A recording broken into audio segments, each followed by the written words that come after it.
Hi guys, today is the prohibition or anti-prohibition podcast. I've been promising a bit with an element of seriousness to it. Anyway, well, it is serious because if you haven't heard, Victoria is in Australia is talking about um, using a lot of common sense and starting to move forward in the right direction when it comes to all things drug law.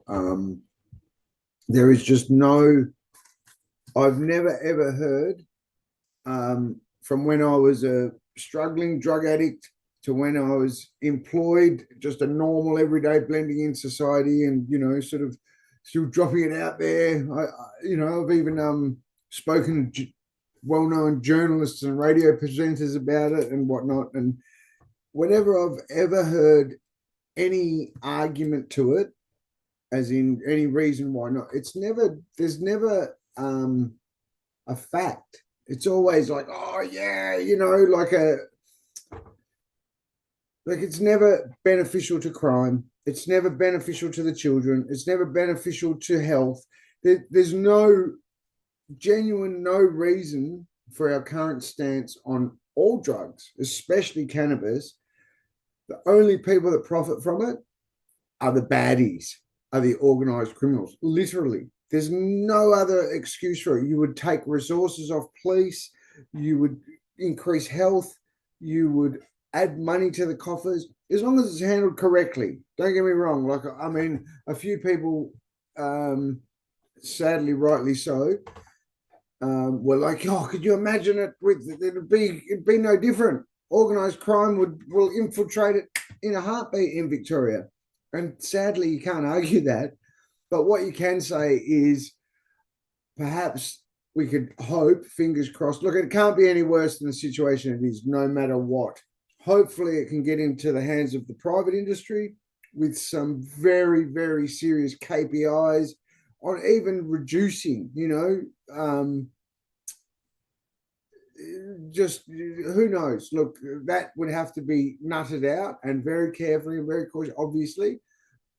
But we cannot continue iterating through the same madness that we have been for near on a century, depending on which prohibition we're talking about. But let's dive in a little bit. So, I mean, I could have gone back. I could have gone back as far to like the opium wars of the 1600s to demonstrate that. Remember, police, military, CIA, all those type of people, they work on, if you want the best indicator of future behavior, look at past behavior.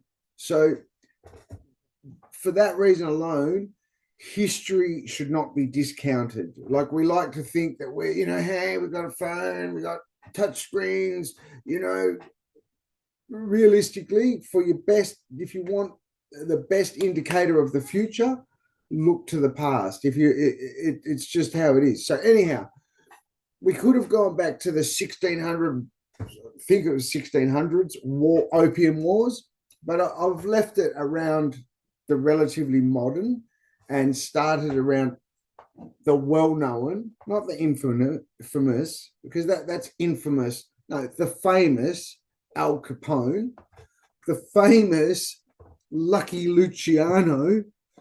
These guys were all created through the stubbornness of governments and law enforcement trying to prohibit stuff.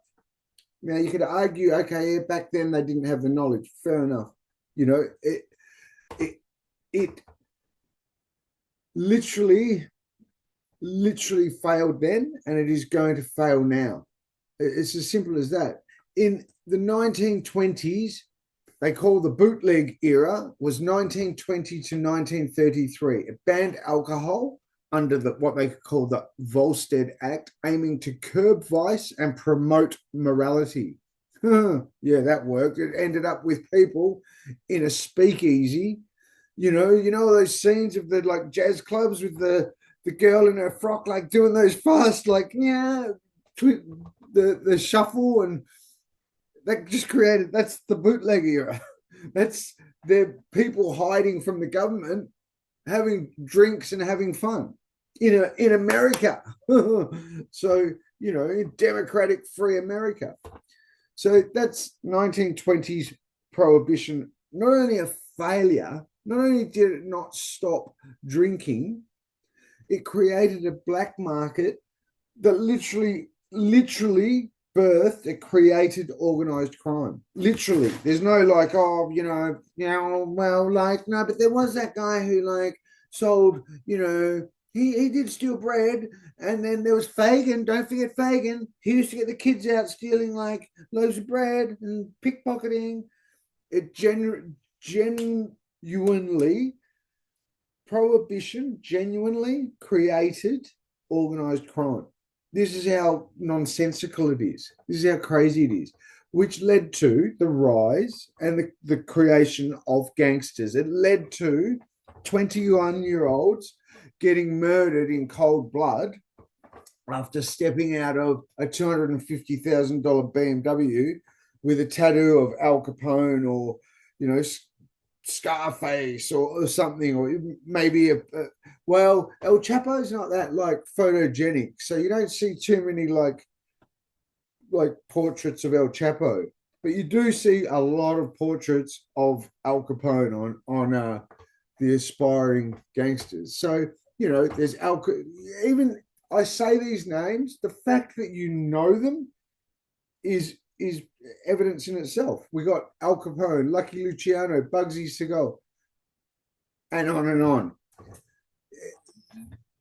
And to add to it, Capone, don't forget Capone, the only way they could get Capone, this is how, no chance, not a hope in hell have they got of ever winning any prohibition. I'll tell you why. Because you're trying to police just human behaviors. You're trying to police human. It's like you're trying to police an economy. It's hard to. It's not like, okay, you stole that loaf of bread, that's it. But it's just too fluid. You could put one crime at a lot of cost to the community here, but they'll just change it there. You can block that port, and they'll just bring in drugs here. Wait till you hear the prices. Wait till you hear the money that's in it. And then you think, well, you could throw, and wait till you just hear this one. You have this profit in it. So it's phenomenal. Then you have figures alongside that of 3% of shipping containers are checked coming into Australia. Then do the math. Okay, so they could send in basically like 97 dummy runs, lose that 97, land 3 of them, and still make a killing. It is crazy. It is genuinely crazy. So that's the alcohol prohibition era, which literally that it also led to the bootlegging. Here we've got in my notes, bootlegging funded the growth of the American mobsters, which later diversified into drugs. And that's an important note, because the reason it's important, because once upon a time, those organized criminals, they didn't touch drugs. That's not the case anymore. You've got people lining up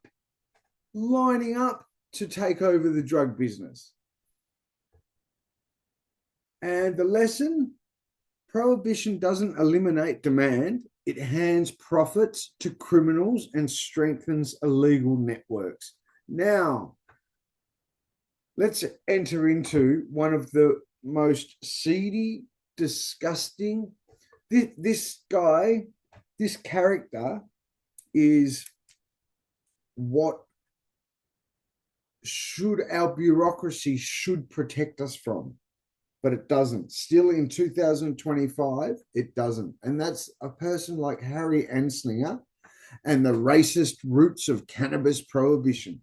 Harry Anslinger was the first commissioner of the Federal Bureau of Narcotics from 1930 to 1962. serving 5 US presidents. So he, in effect, Harry Anslinger, you know, when you hear like the faceless men, the faceless people nowadays running like the Labour Party or the people behind the scenes, or you hear people say things like, you know, it's not really the US president who runs the country. Well, he's the person behind them who's doing all the manipulating and pulling of the strings. And he was one very, very, very dodgy character in the sense that his job was around prohibition in alcohol, but that shifted to handling cannabis, heroin, cocaine, and that was his job. So he didn't look at, which is still relevant today, he didn't look at how it's going to affect housing, how it's going to affect social. All he had to do was worry about this. So you could argue he was good at his job, but he was a horrible character. He basically, literally, in my eyes, he is without doubt the fact that he was such a racist, such a bigot, such a horrible person. Just that fact alone is, you would just sort of look at that, you would read, you would learn about this story, and you'd go, you know what? Whatever he did, I want opposite. Literally, he's that bad of a human being. Initially indifferent to marijuana, Anslinger pivoted to secure FBN funding post-prohibition. And there's that same story that we see today. You know, people seeking funding, or you know, how many times have you heard the non-for-profit's the biggest legal rot ever? Like, people seek funding, but are they really getting what is best for their hip pocket, or are they getting what's best for the community, for the people? They're getting what's best for their hip pocket, and this is a fine example of it. The Harry Anslinger story is a fine example of, you know, a snorting little piggy with his money, with his snout in the trough of public money. One of those. But it gets disgusting because he used racist fear mongering to demonize cannabis in a very disgusting way. He linked marijuana to Black, Latino, immigrant communities, claiming it caused insanity and violence. He genuinely did. I wish I was better at all this production stuff. I would show you some of the propaganda.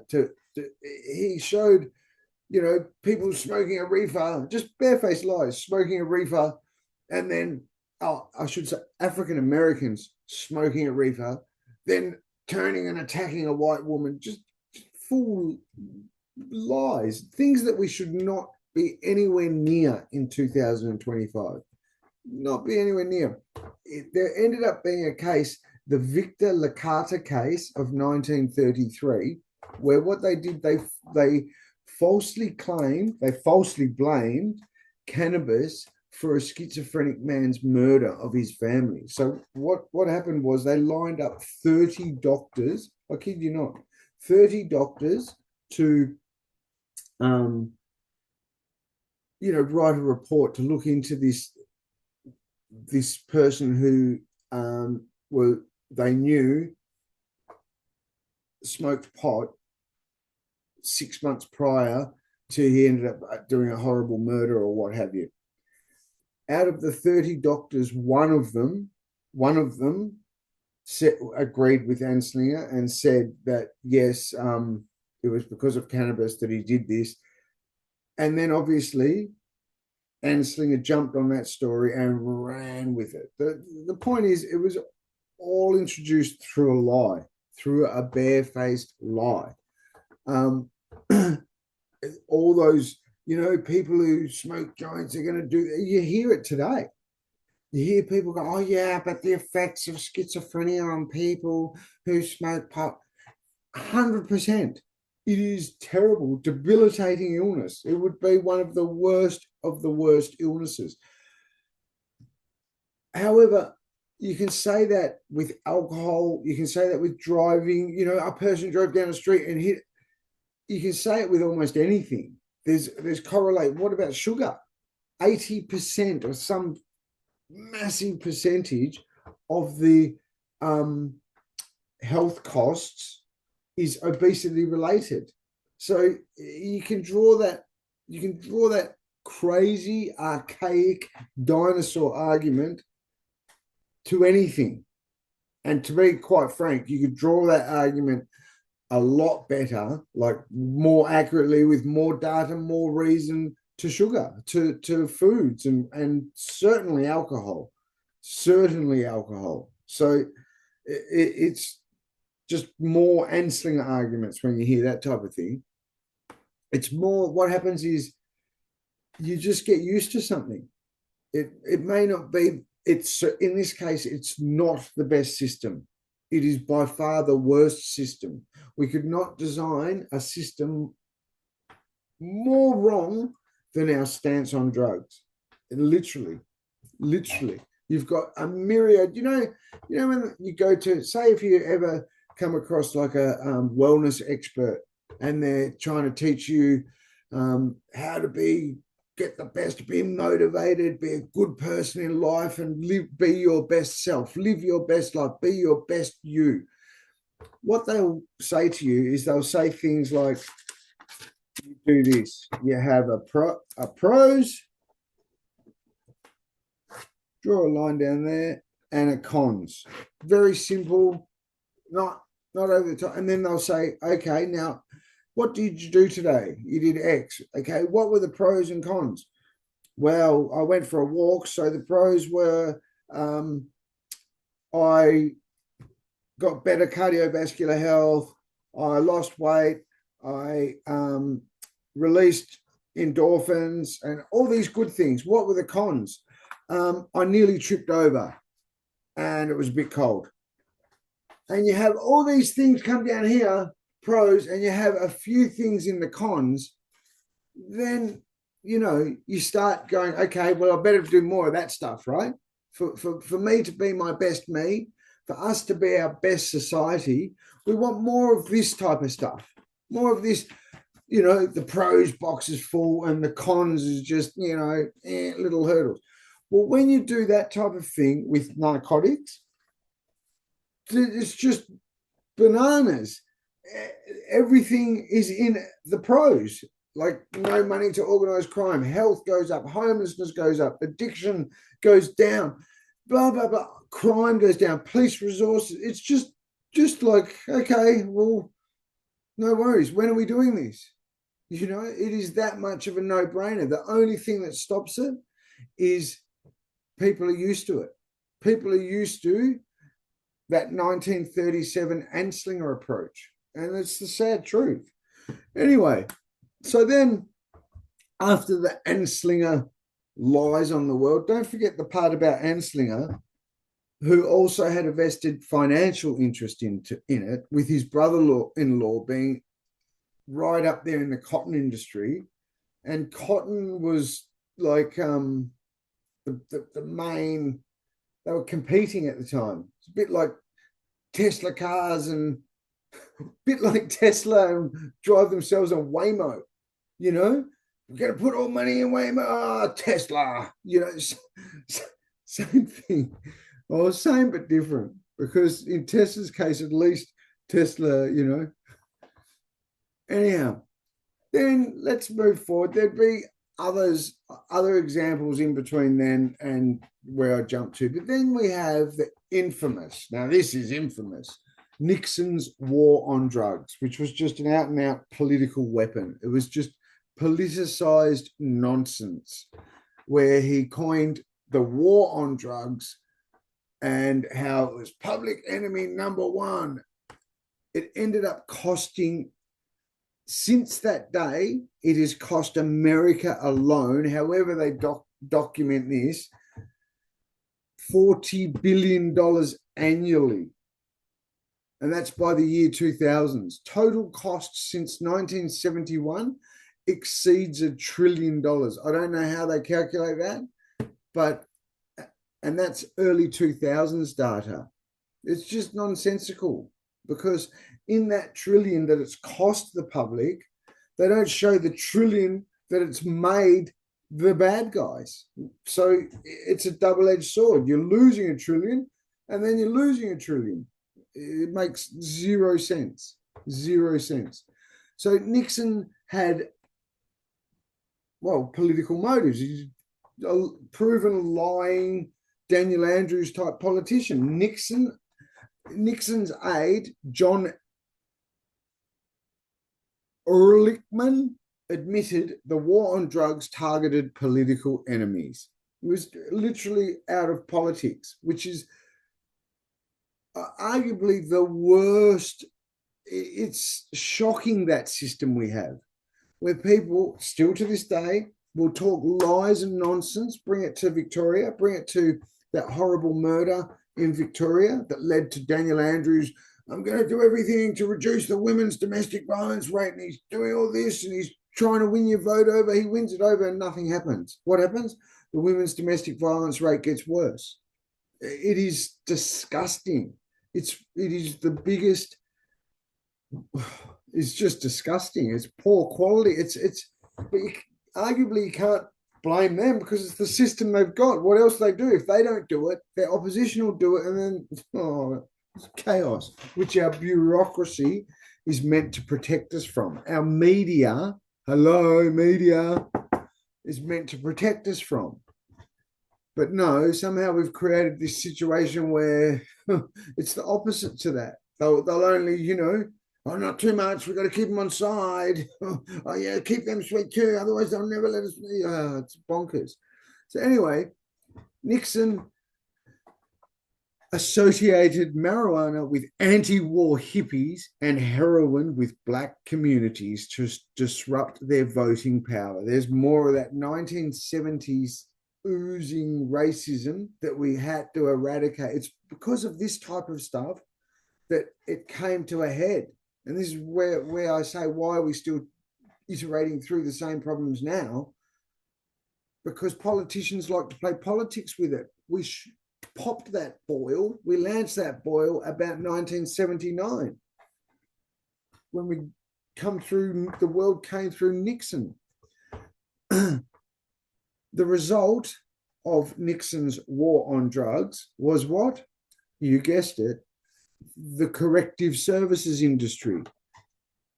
This is before privatizing prisons became a thing.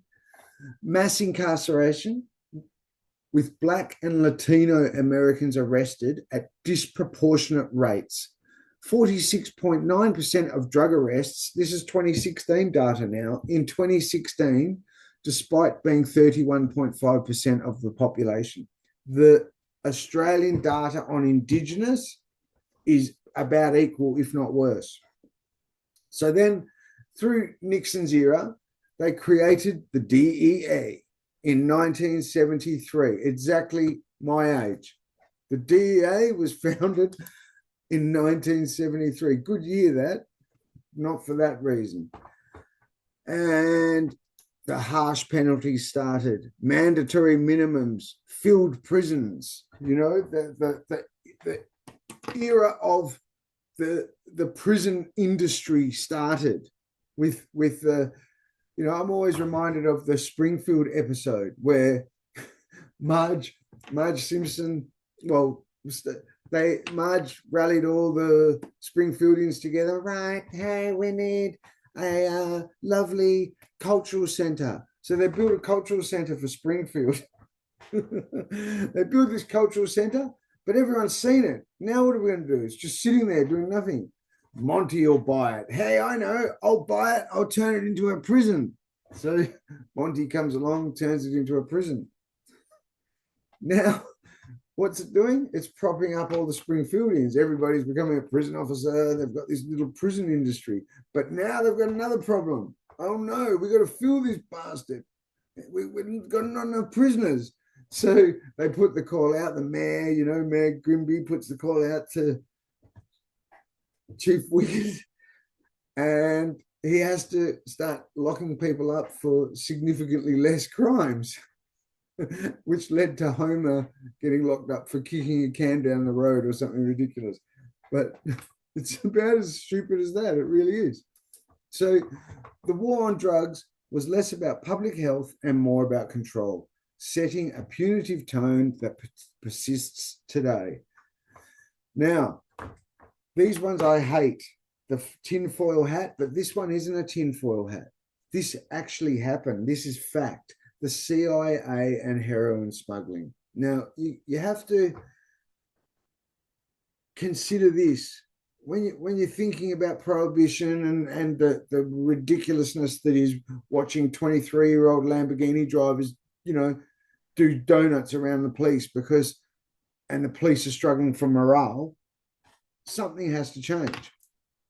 During the Vietnam War, which is the 60s and 70s, the US military and CIA operations in Southeast Asia coincided with heroin trafficking.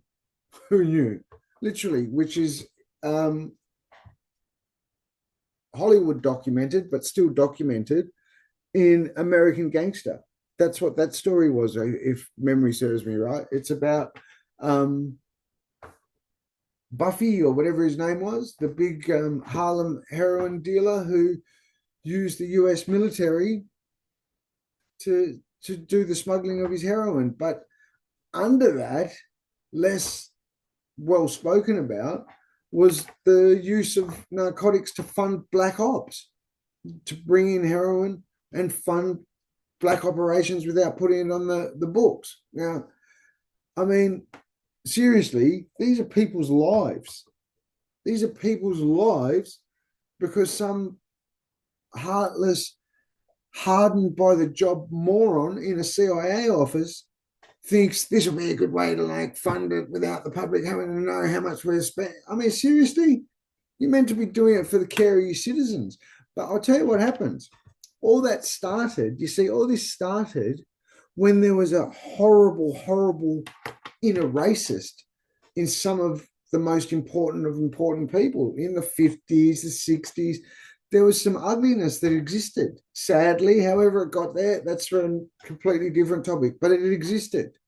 We had this racist undertone, this ugliness existed. So if they thought selling crack into Harlem or selling smack into Harlem, from where that game plan started, came from a very, very ugly place.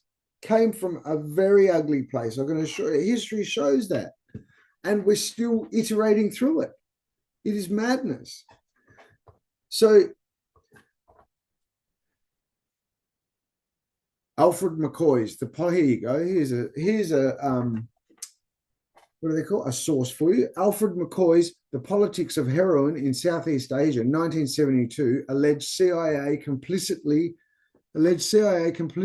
complicity in heroin smuggling to fund anti-communist operations. Who knows? Air America, a CIA-run airline, reportedly transported opium in Laos and Vietnam. There you go. You can say, back to the history and the best indicator of the future and all that. This also happened. This is a fact. There was a ship called the Pong Su, came trundling down, probably dropped off on the west coast, and they was monitoring it. Trundled along. What's this ship just doing? Plodding along out there in international waters. It was pretty much out in international waters, and then as it rounded the coast of Victoria, it darted in just near Portsea. And it ended up, when it was darting in, it was dropping about, I don't know, quarter ton, 200 kilos, a lot anyway, of heroin. Great, all well and good, no worries. It was a heroin drop. The ship was, turns out the ship was registered or owned by North Korea. Fact. It is a fact that drugs being shipped by these type of countries is a thing. The fact that it may have happened in the past from our allies, that's just plain disturbing. But it's a fact. It just points to how dodgy it is, how you're being sold a dud. You're being told nonsense. You're making your decisions off of nonsense. Then we have the 80s, Contra cocaine controversy. CIA-backed Nicaraguan Contras allegedly trafficked cocaine to fund their fight against the Sandinista government. Dark Alliance Series 1996 by Gary Webb linked Contra drug trafficking to the LA crack epidemic. Another one that is in Hollywood have done the same thing and documented the story. And there was enough to make a very strong rumor that I can even remember. I can even remember thinking, nah, surely not, around 1989, 1991, something like that, where they were saying, oh, they're trying to keep African Americans down. And then I was thinking, no way.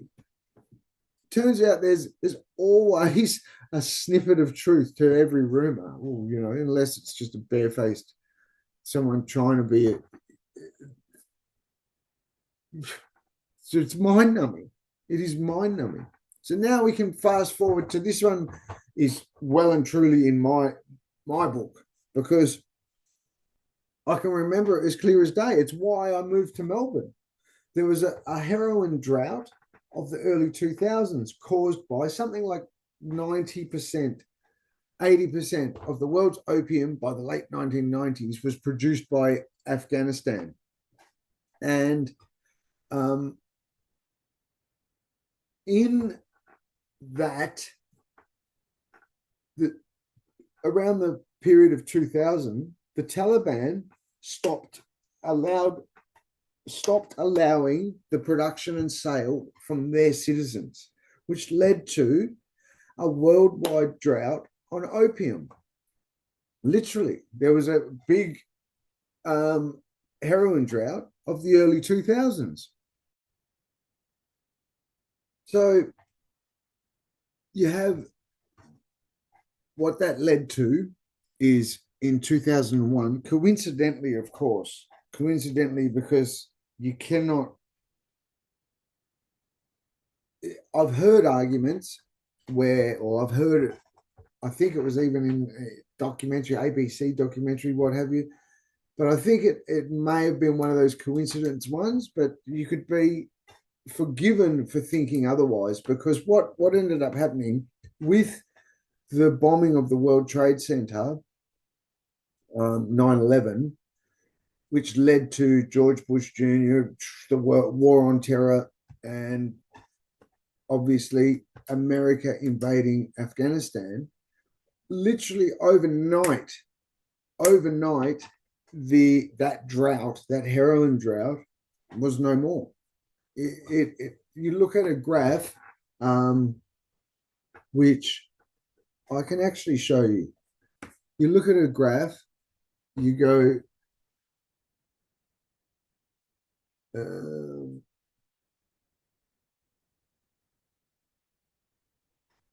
and so there's the heroin being produced by Afghanistan in 2001. That was the big drought stage. And then during occupation, not war, occupation, the opium supplies were doubled right the way through, literally doubled what would normally have been, 94 this amount, 95, 96 X amount was made. And then during the occupation from USA, the opium supplies doubled. I'm not here to say that X, Y, or Z. I'm just saying it's just another very, very odd situation. But it also just points out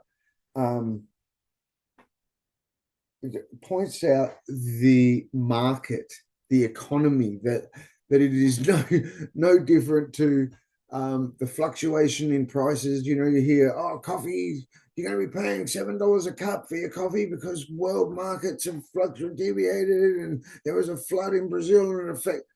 It's no different for narcotics.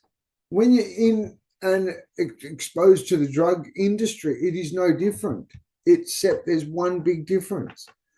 The money generated doesn't go in to helping to solve the cost to the community caused by drugs.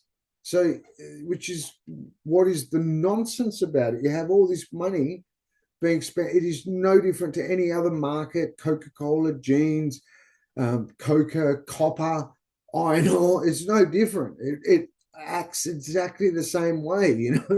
Its prices deviate with with geopolitical issues. The price will go up and down and what have you, in exactly the same way as any economy, any market does. The main difference is none of the money gets used for good, which is what makes it such a madness, a big madness. So, as it put, the irony was the US invasion, meant to curb terrorism, indirectly flooded global markets with heroin, enriching traffickers. So we go on to the Australian side, Australia's drug crisis, prohibition's local toll, the economic drain to cartels. Illicit drug trade in Australia, you ready, is worth $11.3 billion annually. Australian Criminal Intelligence Commission 2020, that is. Now, all drug charts have gone up since then significantly. Money flows to international cartels, e.g. Mexican, Asian syndicates, removing billions from Australia's legitimate economy. The vast majority, I don't know how you could calculate it, is out of here, Jerry. Arrivederci. Then, obviously, we've got the incarceration crisis. 70% of Australia's prison population, 70% of Australia's prison population, which is 43,000 in 2023, is drug-related. Possession, trafficking, or drug-driven crime. 70%, which adds another cost of $5.2 billion annually to maintain the prisons. That's coming from the Productivity Commission of 2023. That then creates, as you've read about or heard about in Victoria, with the overcrowding problems, where the women's prison is on regular rotating lockdowns. We've got hundreds, 200, 300, 400 beds sitting there empty, but we can't find the staff to run it. The youth are running riot because our judges have clearly been whispered in the ear and told, don't lock them up. We've got no beds for them. We've got nobody to run our prisons properly. And that is all literally like lancing a boil on your leg would just relieve all that pressure if you instantly started having a look at doing things differently in all things drugs. Literally. I know it's going to take some serious organization and a lot of preparation and proper thought, but come on. I mean, Elon Musk can fly a rocket, then turn around from a gazillion feet up. He can catch it on the same spot that he launched it from. China can build phenomenal. Have you seen the solar farms they're building? They're putting powered tanks in underwater for their little AI farms and all these. It can be done, okay? It can be done. It's not that hard. In fact, it would be one of those things, once it's done in 10, 15, 20 years' time, with correct management and proper consideration and being sure, hang on, we don't want to fall down that old path of just mismanagement and not handling, writing those commissioners' requirements and actually adhering to them, writing those bureaucratic pieces of paper and actually adhering to them, you would find you would start heading into a much, much, much more progressive, futuristic, pleasant Australia. You literally would. The vast majority of crimes, policy costs, drug informant costs 1.6 billion. So here we go. We've got 11.3 going out. This is annually, 11.3 going out, 5.2 to maintain the prisons. So what's that? 16.5. Now we've got drug enforcement costs, another 1.6. So that's 18.1. Drug-related hospitalizations, which arguably may still be there. So we'll leave that one off. We'll leave it at the 18.5. Then, so there we have, oh no, hang on. Property crimes, 3.5 billion. So that's 90, that's 22, rounded at 22 billion, give or take, miscalculation, say 25 billion every single year that is either going offshore or being wasted in the drug industry. But it's worse than that, because what would happen is, it's not exponential, but it's like how can I put it? Well, it's the double-edged sword. So it's well, it would be progressive, not linear. It would be progressive, if I'm thinking of it the right way to put it. And what I mean by that is, you would free up police resources. So you would have all this money. So you would save on the cost. So you would have more money for helicopters, proper organized crime policing, rape policing, murder policing, all this type of thing. But you would also have more resources free. You would have more prison beds. You would have less, courts would be less clogged. You would actually, instead of the present situation where a judge is like, oh, I've got to bail the person, because if the person gets found innocent, they will end up spending more time on remand than what they would do if they got found guilty. I'm going to have to bail on that alone. You wouldn't have those problems anymore. Gone. Anyhow, let's continue with our $22 billion figure. So now the health costs, obviously, drug-related hospitalization costs in Australia, 1.5 billion annually. Now, that would be the type of thing you could put in a KPI. This needs to reduce. If you want to have the contract to distribute what is currently being distributed by a Lamborghini driving gangster, if you want that contract, you've got to ensure that cost comes down. Things like that. Overdose deaths in 2,200. Now, you can't put a value on that. You cannot put a value on that. Now, again, you could set a KPI. No problem. If you want to take the place of the Lamborghini driving gangster, you've got to ensure the Australian people, these figures are going to decrease. Simple. You could so much more sense. Now, let's get to the really bad part, the drug-related crime, which is 60 to 70% of burglaries in Australia linked to drug addiction, particularly methamphetamine and heroin. Australian Institute of Criminology. That's going back to 2019, and very loosely, the other 30% of that is youth. So, and the youth are often, they're the unseen. So they are arguably often, not always, the children of the drug addicts who haven't had parents at home because they've been in jail for things that arguably they shouldn't. You see the double-edged sword, like you see the win-win-win-win coming. Property crime costs 3.5 billion annually in damages and policing. Now, the very ugly one, disgusting, sad, although they would never admit it, and that's prostitution and drugs. No precise figures, but studies suggest 30 to 50% of street-based sex workers in Australia use drugs to cope with work or fund addiction. University of New South Wales, 2018. So relatively recent.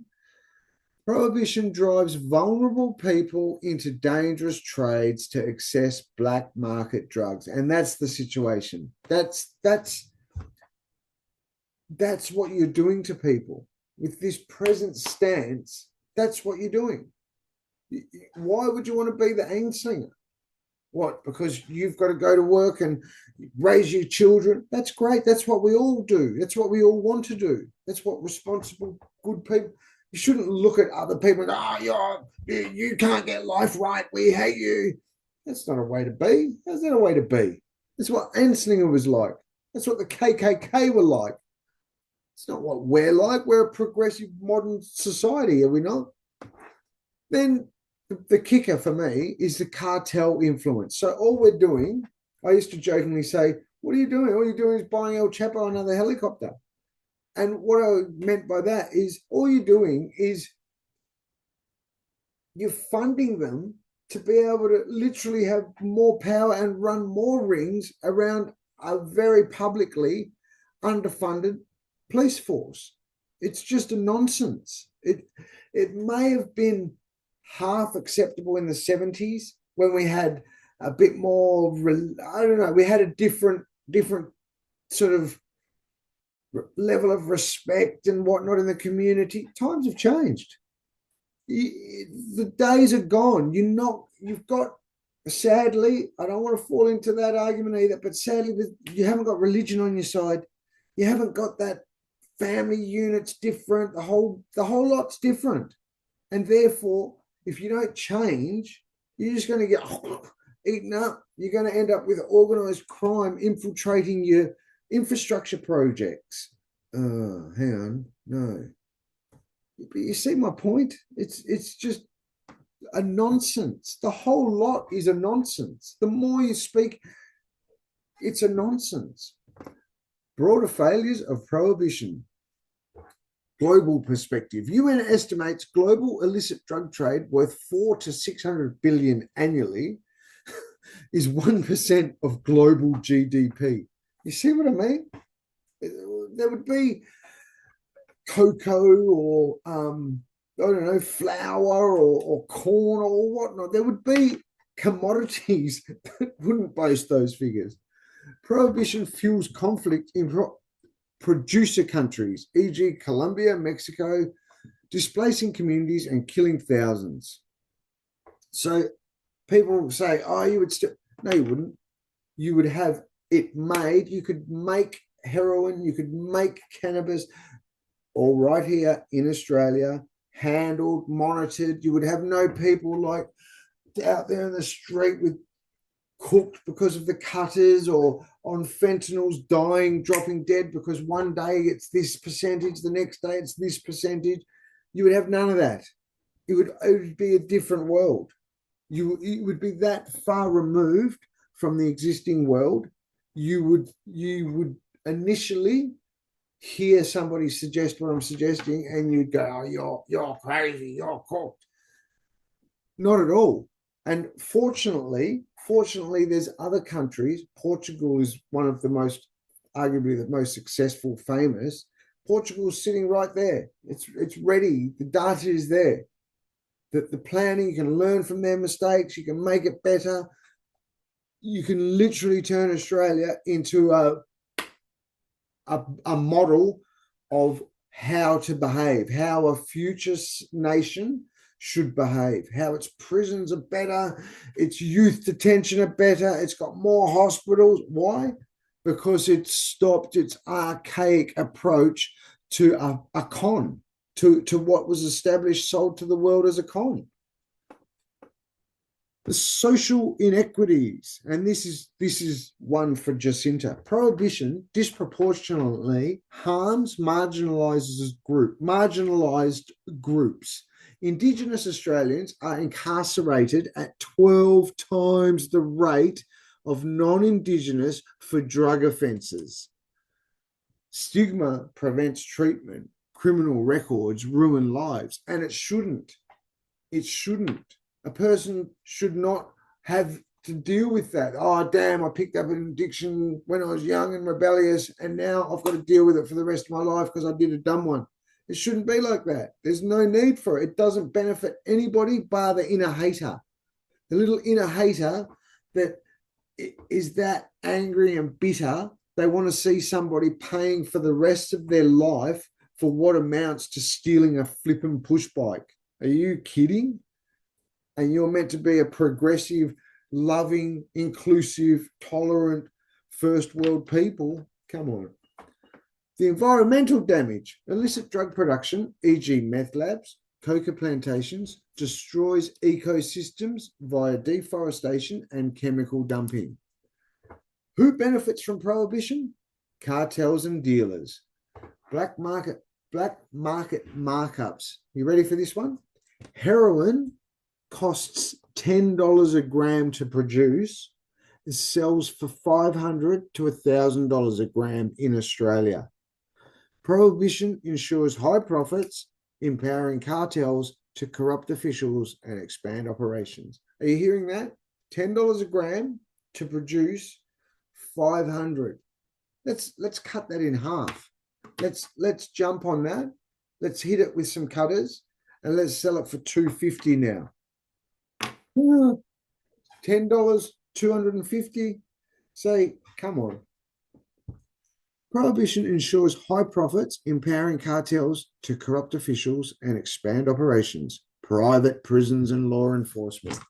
US private prisons profit from high incarceration. Australia's privatised facilities, e.g. Serco or GEO, benefit similarly. Police budgets balloon under prohibition, justifying militarisation. So what that is getting at is you have a privatised prison system who arguably has no incentive. I used to say this when I was in the belly of the privatised prison system, where I got it dragged into an IBAC investigation against a prison officer and got exposed to the true level of our problems in Victoria was, that's right, in a GEO prison, a privately run prison. They no business. This company has shareholders. It's floated, and I think we got a prospectus for it once, jokingly sent in, and I think it's about a $7 billion. This was back in 2000 and something. It's about a $7 billion a year company. Anyway, no business, no corporation is up there on the share market for any other reason. Its only reason to exist is to turn a dollar for its shareholders, to make money. So now, if you've got a situation where businesses are in business to have people locked up and they're only in the business to make a dollar, well, you've got a pretty strong argument that they don't really have much motivation to reduce the crime rate, do you? Hence the name change from Corrections Victoria to Justice and Safety and flying to the moon, but we're not. Oh, God. Anyway.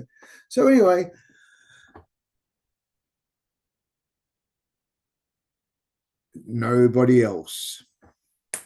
Taxpayers foot the bill. Communities suffer violence and users face stigma. The only people that win are the drug cartels. From Capone's bootlegging to Anslinger's racism, Nixon's politics, CIA hypocrisy, Afghan opium, and Australia's prison crisis, prohibition has enriched criminals while failing to reduce drug use.